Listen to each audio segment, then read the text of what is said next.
You have found the spot, the depth looks right, and the anchor goes down. 2 hours later, the wind gets up and the boat starts moving. Almost every dragged anchor comes down to one number that was too small, and it is not the size of the anchor. An anchor does not hold by weight. It holds by digging in, and it can only dig if the pull on it is close to horizontal. The moment the chain lifts and the pull turns upward, the anchor starts to break out. Scope is what keeps that pull flat, and scope is simply the length of road you let out compared with the depth of water. Part 1. The numbers. 3 to 1 is a lunch stop and a calm anchorage with someone aboard. 5 to 1 is the working minimum for a quiet night. 7 to 1 is what you want when the forecast is honest about wind, and 10 to 1 in a real blow. Every extra length of road flats the pole and buys holding power that a bigger anchor cannot.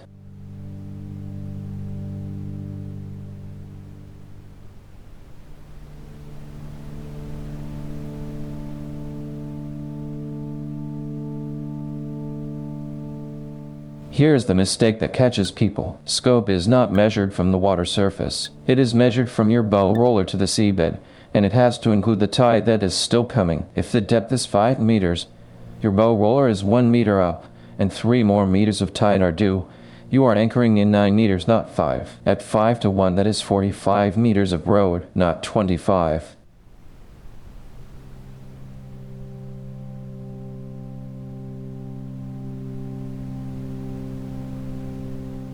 Part 2. Setting the anchor. Motor slowly up into the wind or the current, whichever is stronger, and stop over your chosen spot. Lower the anchor under control until it touches the bottom. Do not throw the pile on top of itself. Then let the boat fall back, paying out road as she goes until the scope is out. Snub it off, then put the engine gently astern and watch. If the boat stops and the road stays tight and steady, it is set. If the chain jumps and jerks, it is dragging.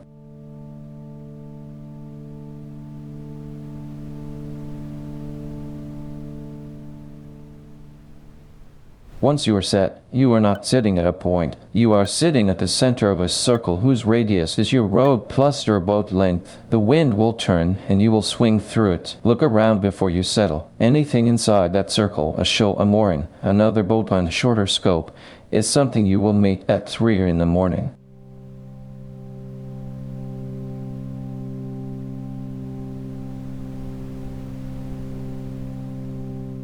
Part 3. Is it holding?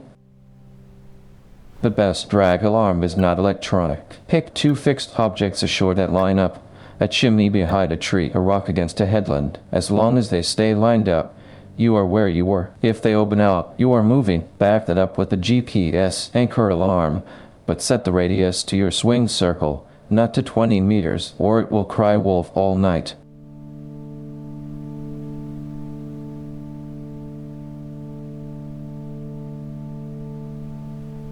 If you are dragging, do not begin by hauling in. Start the engine first, so you have power if you need it. Then motor slowly ahead to take the load off the road while the crew recovers it. Once the anchor is up, move and start again further out with more scope. Resetting badly in the same spot in worse conditions is how a bad night becomes an expensive one.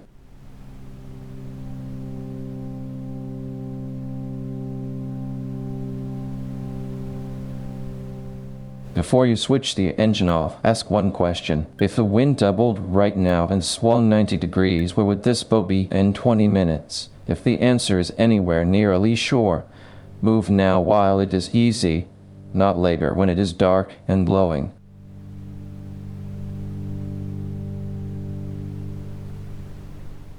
So the essentials to carry with you.